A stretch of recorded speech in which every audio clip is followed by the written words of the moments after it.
सिडकोच्या जागेमध्ये काही भूमाफियांचा कब्जा, मनपा प्रशासनाने त्वरित दखल घ्यावी अशी मागणी व्यंकटेश दोमटवार यांनी केली आहे.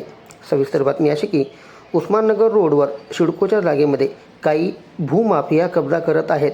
ते त्या जागेवर कब्जा करू नयेत यासाठी व्यंकटेश दोमटवार यांनी सिडको प्रशासन व मनपा प्रशासन यांच्याकडे लेखी तक्रार केली आहे.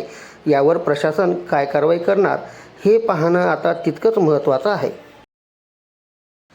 नमस्कार सिडको आणि नगरपालिका यांना, सिडकोवासियांना.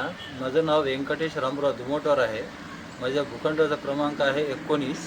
त्यावरील रिकामी जागा आहे. काही लोक त्याच्यावर कब्जा करायचा प्रयत्न करीत आहे. तरी मी आज 30 वर्ष झाले इथं राहत आहे.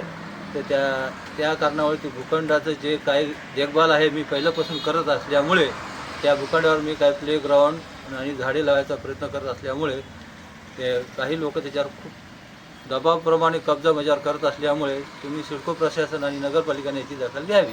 तुम्ही सिडको प्रशासनाला नगरपालिकेला अर्ज केलात का तक्रारी? हो सर, केलेला अर्जाची ओसी सुद्धा आहे माझ्याकडं. हा भूखंड आपल्या ताब्यात किती वर्षापासून आहे? हा भूखंड 30 वर्षापासून आहे सर. त्याची देखभाल आपणच करतात का? पहिल्यापासून आपणच करतो सर.